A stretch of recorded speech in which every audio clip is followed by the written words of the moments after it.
بسم اللہ الرحمن الرحیم۔ کون سا کلر ہے یہ؟ سالار نے اپنے پیروں پر پہلی کلاڑی ماری۔ کھڑکی سے باہر دیکھتے ہوئے امامہ کا دل چاہا کہ وہ چلتی گاڑی کا دروازہ کھول کر باہر کود جائے۔ 3.25 گھنٹے میں وہ اس کے کپڑوں کا رنگ بھی نہیں پہچان سکا تھا۔ اس کا مطلب تھا کہ اس نے غور سے اسے دیکھا ہی نہیں تھا۔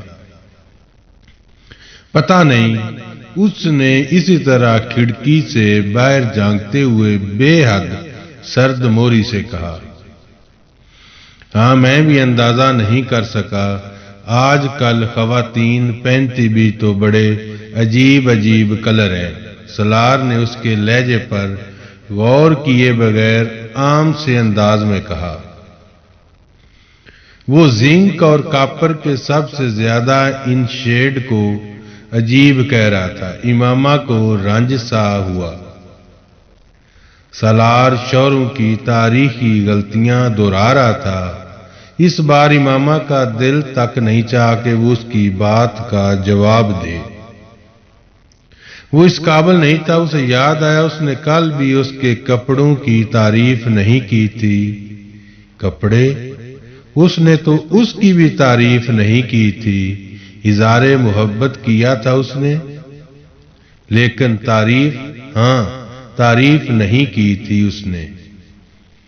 وہ جیسے پچھلی رات کو یاد کرتے ہوئے تصدیق کر رہی تھی۔ اسے دکھ ہوا۔ کیا وہ اسے اتنی بھی خوبصورت نہیں لگتی تھی کہ وہ ایک بار ہی کہہ دیتا؟ کوئی ایک جملہ، ایک لفظ، کچھ بھی نہیں۔ وہ ایک بار پھر خود ترسی کا شکار ہونے لگی۔ عورت اظہار محبت اور ستائش کو کبھی بھی ہم معنی نہیں سمجھتی۔ یہ کام مرد کرتا ہے اور غلط کرتا ہے۔ ڈرائیونگ کرتے ہوئے سالار کو اندازہ نہیں ہوا کہ گفتگو کے لیے موضوعات کی تلاش میں ادھر ادھر کی باتیں کرتے ہوئے اس نے کس قدر سنگین موضوع کو چھیڑ دیا تھا۔ وہ بڑے اطمینان سے جیسے ایک بارودی سرنگ کے اوپر پاؤں رکھ کر کھڑا ہو گیا تھا جو اس کے پاؤں اٹھاتے ہی پھٹ جاتی۔ سیدہ اماں کی گلی میں گاڑی پارک کرنے کے بعد سالار نے ایک بار پھر امامہ کے موڈ میں تبدیلی محسوس کی۔ اس نے ایک بار پھر اسے اپنا وہم گردانا۔ ابھی کچھ دیر پہلے ڈاکٹر صبت علی کے گھر پہ بھی غلط فہمی کا شکار رہا۔ آخر ہو کیا گیا ہے مجھے؟ وہ بھلا کیوں صرف 24 گھنٹے میں مجھ سے ناراض ہوتی پھرے گی؟ اس نے اطمینان سے سوچا۔ سیدہ اماں دروازہ کھولتے ہوئے امامہ سے لپٹ گئی تھیں۔ چند لمحوں بعد وہ آنسو بہا رہی تھی۔ سالار جز بز ہوا۔ آخر اتنے عرصے سے وہ اکٹھے رہ رہی تھیں، یقیناً دونوں ایک دوسرے کو مس کر رہی ہوں گی۔ اس نے بالآخر خود کو سمجھایا۔ سیدہ اماں نے سالار کے سلام کا جواب دیا، نہ ہی ہمیشہ کی طرح اسے گلے لگا کر پیار کیا۔ انہوں نے امامہ کو گلے لگایا، اس سے لپٹ کر آنسو بہائے اور پھر اسے لے کر اندر چلی گئیں۔ وہ ہکا بکا دروازے میں ہی کھڑا رہ گیا تھا۔ انہیں کیا ہوا؟ وہ پہلی بار بری طرح کھٹکا تھا۔ اپنے احساس کو وہم سمجھ کر جھٹکنے کی کوشش اس بار کامیاب نہیں ہوئی۔ کچھ غلط تھا، مگر کیا؟ وہ کچھ دیر وہیں کھڑا رہا، پھر اس نے پلٹ کر بیرونی دروازہ بند کیا اور اندر چلا آیا۔ وہ دونوں کچھ باتیں کر رہی تھیں، اسے دیکھ کر یکدم چپ ہو گئیں۔ سالار نے امامہ کو اپنے آنسو پوچھتے دیکھا۔ وہ ایک بار پھر ڈسٹرب ہوا۔ میں چائے لے کر آتی ہوں، بادام اور گاجر کا حلوہ بنایا ہے آج میں نے۔ سیدہ اماں یہ کہتے ہوئے کھڑی ہوئی، سالار نے بے اختیار انہیں ٹوکا۔ سیدہ اماں، کسی چیز کی ضرورت نہیں، ہم لوگ کھانا کھا کر آئے ہیں اور چائے بھی پی لی ہے، صرف آپ سے ملنے کے لیے آئے ہیں۔ وہ کہتے کہتے رک گیا۔ اسے احساس ہوا کہ وہ پیشکش سرے سے اسے کی ہی نہیں گئی تھی۔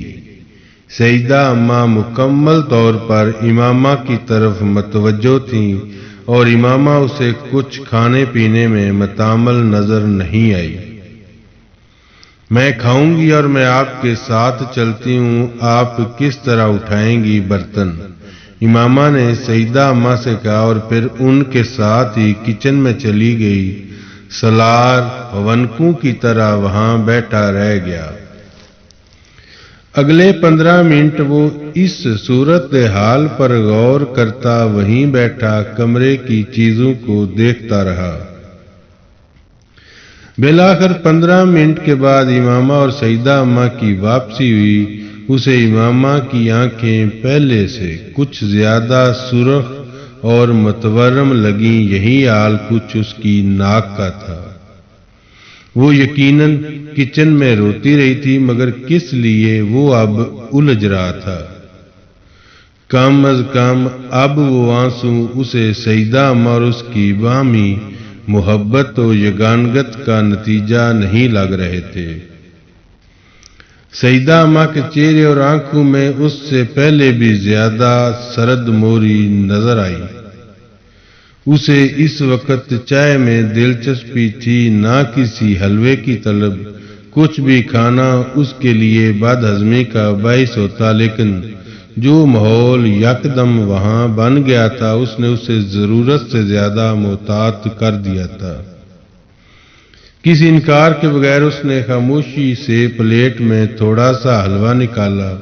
امامہ نے ڈاکٹر صبت علی کے گھر کی طرح یہاں بھی اس سے پوچھے بغیر اس کی چائے میں 2 چمچ چینی ڈال کر اس کے سامنے رکھ دی، پھر اپنی پلیٹ میں لیا حلوہ کھانے لگی۔ چند منٹوں کی خاموشی کے بعد بالآخر سیدہ اماں کی قوت برداشت جواب دے گئی تھی۔ اپنے ہاتھ میں پکڑی پلیٹ ایک طرف رکھتے ہوئے انہوں نے اپنی اینک کو ناک پر ٹھیک کرتے ہوئے تیز نظروں سے سالار کو گھورا۔ بیویوں کے بڑے حقوق ہوتے ہیں۔ اپنی پلیٹ میں ڈالے حلوے کو چمچ سے ہلاتے سالار ٹھٹکا۔ اس نے پہلے سیدہ اماں کو دیکھا، پھر امامہ کو۔ وہ بھی ٹھٹکی تھی اور کچھ گڑبڑائی بھی۔ سالار کے پیٹھ پیچھے اس کی برائی اور اس کے گلے شکوے کرنا اور بات تھی، مگر اس کے سامنے بیٹھ کر وہی کچھ دہرانا، خاص طور پر جب ان الزامات کا کچھ حصہ کسی جھوٹ پر مبنی ہو، وہ واقعی گھبرا گئی تھی۔ سالار کو یہ سوال نہیں تبصرہ لگا، جی اس نے ان کی تائید کی۔ وہ مرد دوزخ میں جاتے ہیں جو اپنی بیویوں کو تنگ کرتے ہیں۔ سیدہ اماں نے اگلا جملہ بولا۔ اس بار سالار فوری طور پر تائید نہیں کر سکا۔ وہ خود مرد تھا اور شوہر بھی، لاکھ وہ امامہ پر مرتا ہو، لیکن بیوی کی موجودگی میں اس تبصرے کی تائید اپنے پاؤں پر کلاڑی مارنے کے مصداق تھی۔ وہ شادی کے دوسرے ہی دن اتنی فرما برداری نہیں دکھا سکتا تھا جس پر وہ بعد میں ساری عمر پچھتاتا۔ اس بار کچھ کہنے کی بجائے اس نے چائے کا کپ ہونٹوں سے لگا لیا۔ اس کی خاموشی نے سیدہ اماں کو کچھ اور تپا دیا۔ دوسروں کے دل دکھانے والے کو اللہ کبھی معاف نہیں کرتا۔ سالار نے حلوہ کھاتے کھاتے اس جملے پر غور کیا، پھر تائید میں سر ہلا دیا۔ جی بالکل۔ سیدہ اماں کو اس کی ڈٹائی پر غصہ آیا۔ شریف گھرانے کے مردوں کا وتیرہ نہیں کہ دوسروں کی بیٹیوں کو پہلے بیاہ کر لے جائیں اور پھر انہیں پہلی بیویوں کے قصے سنانے بیٹھ جائیں۔ امامہ کی جیسے جان پر بن گئی، یہ کچھ زیادہ ہی ہو رہا تھا۔ آپ کی چائے ٹھنڈی ہو رہی ہے اماں، اس نے صورتحال سنبھالنے کی کوشش کی۔ سالار نے باری باری ان دونوں کو دیکھا، اسے اس جملے کا سر پیر سمجھ میں نہیں آیا تھا اور پہلے جملوں سے ان کا کیا تعلق تھا وہ بھی سمجھ نہیں پایا، لیکن تائید کرنے میں کوئی برائی نہیں تھی کیونکہ بات مناسب تھی۔ ٹھیک کہہ رہی ہیں آپ، اس نے بالآخر کہا۔ اس کی سعادت مندی نے سیدہ اماں کو مزید تپا دیا۔ شکل سے کیسا شریف لگ رہا ہے، اس لیے تو سبتے بھائی بھی دھوکہ کھا گئے۔ انہوں نے ڈاکٹر سبتے علی کی غلطی کرنے پر چھوٹ دی۔ آمنہ کے لیے بہت رشتے تھے، سیدہ اماں نے سلسلہ کلام جوڑا۔ انہیں اندازہ نہیں تھا کہ وہ ایک غلط آدمی کو امامہ کی قدر و قیمت کے بارے میں غلط لیکچر دے رہی تھی۔ حلوے کی پلیٹ ہاتھ میں لیے سالار نے ایک نظر امامہ کو دیکھا، پھر سیدہ اماں کو جو بے حد جوش و خروش سے کہہ رہی تھی۔ یہ سامنے والے ظہور صاحب کے بڑے بیٹے نے آمنہ کو کہیں دیکھ لیا تھا۔ ماں باپ کو صاف صاف کہہ دیا اس نے کہ شادی کروں گا تو اسی لڑکی سے۔ خالہ کی بیٹی کے ساتھ بچپن کی منگنی بھی توڑ دی۔ اس بار سالار نے حلوے کی پلیٹ ٹیبل پر رکھ دی۔ وہ کم از کم امامہ کے کسی ایسے رشتے کی تفصیلات مزے سے حلوہ کھاتے ہوئے نہیں سن سکتا تھا۔ امامہ نے اس بار سیدہ اماں کو روکنے کی کوشش نہیں کی تھی۔ بڑی عامیانہ بات تھی، لیکن وہ بھی جیسے چاہتی تھی کہ کوئی سالار کو بتائے کہ وہ قابل قدر ہے، وہ اسے صرف بیوی نہ سمجھے اور یہ برتاؤ نہیں کر سکتا۔ جوتے گھس گئے لڑکے کی ماں کے یہاں کے چکر لگا لگا کر محلے کے ہر معزز آدمی سے کہلوایا اس نے۔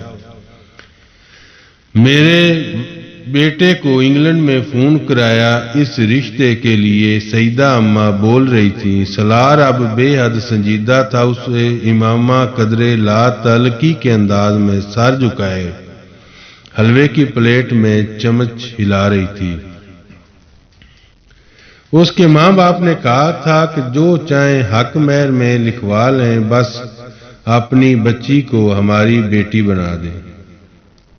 سالار نے بے حد جتانے والے انداز میں اپنی ریسٹ واچ یوں دیکھی جیسے اسے دیر ہو رہی تھی۔ سیدہ اماں کو اس کی اس حرکت پر بری طرح تاؤ آیا۔ اس گفتگو کے جواب میں کم از کم وہ اس سے اس بے نیازی کی توقع نہیں کر رہی تھی۔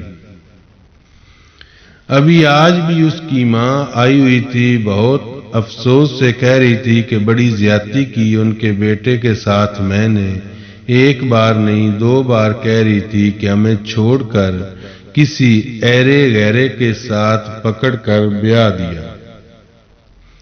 میرا بیٹا کیوں نظر نہیں آیا آپ کو؟ رانیوں کی طرح رکھتا، آمینہ کو دیکھ دیکھ کر جیتا اسے۔ سیدہ اماں اب مبالغہ آمیزی کی آخری حدود کو چھونے کی سر توڑ کوشش کر رہی تھیں۔ سامنے بیٹھے ہوئے شخص کے چہرے پر اب بھی مروبیت نام کی کوئی چیز نمودار نہیں ہوئی تھی۔ وہ سنجیدہ چہرے کے ساتھ انہیں یک ٹک دیکھ رہا تھا۔ سیدہ اماں کو لگا انہوں نے اس کے ساتھ شادی کر کے واقعی آمنہ کی قسمت پھوڑی تھی۔ بے حد خفگی کے عالم میں انہوں نے سردی کے موسم میں بھی پانی کا گلاس اٹھا کر ایک گھونٹ میں پیا تھا۔ اس کی یہ خاموشی امامہ کو بھی بری طرح چبھی تھی۔ وہ رات کو اس سے کیا کچھ کہہ رہا تھا، اور اب یہاں سیدہ اماں کو بتانے کے لیے اس کے پاس ایک لفظ بھی نہیں تھا کہ وہ اس کے لیے اہم ہے، یا وہ اس کا خیال رکھے گا، یا کوئی اور وعدہ، کوئی اور تسلی، کوئی اور بات۔ کچھ تو کہنا چاہیے تھا اسے۔ سیدہ اماں کے سامنے اسے بے حد عجیب بے قدری اور بے وقتی کا احساس ہوا تھا۔ رنج کچھ اور سوا ہوا، فاصلہ کچھ اور بڑا تھا۔ اس نے کسی دوسرے کے سامنے بھی اسے تعریف کے دو لفظوں کے قابل نہیں سمجھا تھا۔ اکیلے میں تعریف نہ کرے لیکن یہاں ہی کچھ کہہ دیتا، کچھ تو۔ اس کا دل ایک بار پھر بھر آیا۔ وہ یہ نہیں چاہتی تھی کہ سالار اس سے روایتی شوہروں والا رویہ رکھے، لیکن خود وہ اس سے روایتی بیوی والی ساری توقعات لیے بیٹھی تھی۔ بہت دیر ہوگی، میرا خیال ہے ہمیں اب چلنا چاہیے۔ مجھے صبح آفس جانا ہے، آج کل کام کچھ زیادہ ہے۔ سالار کا پیمانہ صبر لبریز ہو گیا تھا۔ اس نے بڑے تحمل کے ساتھ سیدہ اماں سے کہا اور پھر اٹھ کر کھڑا ہو گیا۔ وہ اب امامہ کے کھڑے ہونے کا منتظر تھا، لیکن امامہ نے ٹیبل پر رکھے برتن اٹھا کر ٹرے میں رکھتے ہوئے اسے دیکھے بغیر بڑی سرد موری کے ساتھ کہا، میں آج یہیں رہوں گی سیدہ اماں کے پاس۔ سالار چند لمحوں کے لیے بالکل بھونچکا رہ گیا۔ اس نے پچھلے کئی گھنٹوں میں ایک بار بھی ایسا کوئی ارادہ ظاہر نہیں کیا تھا کہ وہ سیدہ اماں کے پاس رات گزارنے کا ارادہ رکھتی ہے، اور اب یکدم بیٹھے بٹھائے یہ فیصلہ۔ ہاں بالکل، یہیں چھوڑ جاؤ اسے، سیدہ اماں نے فوری تائید کی۔ امامہ اس کے انکار کی منتظر تھی۔ ٹھیک ہے، یہ رہنا چاہتی ہیں تو مجھے کوئی اعتراض نہیں، سالار نے بڑی سہولت سے کہا۔ برتن سمیٹتی امامہ نے بے یقینی سے اسے دیکھا۔ اس نے ایک منٹ کے لیے بھی اسے ساتھ لے جانے پر اصرار نہیں کیا تھا۔ وہ اتنا تنگ آیا ہوا تھا اس سے پہلے کہ سالار کچھ اور کہتا، وہ ایک جھپاکے کے ساتھ کمرے سے نکل گئی۔ سیدہ اماں نے بے حد قہر آلود نظروں سے اسے دیکھا۔ سالار نے جیسے امامہ کے ہر الزام کی تصدیق کر دی تھی۔ سالار کو امامہ کے یوں جانے کی سمجھ میں نہیں آئی، نہ سیدہ اماں کی ان ملامتی نظروں کا مفہوم سمجھ سکا۔ وہ گفتگو جتنی اپ سیٹ کرنے والی تھی، اتنا ہی امامہ کا یکدم کیے جانے والا یہ اعلان تھا کہ وہ آج وہیں رہے گی۔ اسے برا لگا تھا، لیکن اتنا برا نہیں لگا تھا کہ وہ اس پر اعتراض یا خفگی کا اظہار کرتا، اور وہ بھی سیدہ اماں کے سامنے۔ اوکے، میں چلتا ہوں پھر۔ وہ سیدہ اماں کے ساتھ باہر صحن میں نکل آیا۔ اس کا خیال تھا کہ امامہ کچن میں برتن رکھ کر اسے خدا حافظ کہنے تو ضرور آئے گی، لیکن وہ نہیں آئی تھی۔ وہ کچھ دیر سیدہ اماں سے بے مقصد باتیں کرتا صحن میں کھڑا اس کا انتظار کرتا رہا۔ سیدہ اماں کے لہجے میں اتنی سرد موری نہ ہوتی تو ان سے امامہ کو بلوانے کا کہتے ہوئے اسے جھجک محسوس نہ ہوتی۔ سیدہ اماں کے گھر سے نکلتے ہوئے اس نے پہلی بار اس محلے میں ان کے سامنے والے گھر کو سر اٹھا کر دیکھا تھا۔ وہاں سے اکیلے واپس آنا اسے کھل رہا تھا۔ وہ اتنے سال اس کے بغیر ہی رہا تھا، اسے کبھی تنہائی نہیں چبھی تھی۔ اس نے ایک رات اس کے ساتھ گزاری تھی اور تنہائی کا مفہوم اس کی سمجھ میں آ گیا تھا۔ وہاں سے واپسی ڈرائیو اس کی زندگی کی سب سے طویل ڈرائیو تھی۔ کل بھائی صاحب کے ہاں چلیں گے، انہیں بتائیں گے یہ سب کچھ، وہی بات کریں گے سالار سے۔ سیدہ اماں اس کے پاس بیٹھی باتیں کر رہی تھی، وہ بے حد پریشان تھی۔ امامہ نے ان کی بات کی تائید کی، نہ تردید۔ اب اس کا دل کچھ بھی کہنے کو نہیں چاہ رہا تھا، وہ بس اپنے بیڈ پر کمبل اوڑھے چپ چاپ بیٹھی سیدہ اماں کی باتیں سنتی رہی۔ اچھا چلو اب سو جاؤ بیٹا، صبح سحری کے لیے بھی اٹھنا ہوگا۔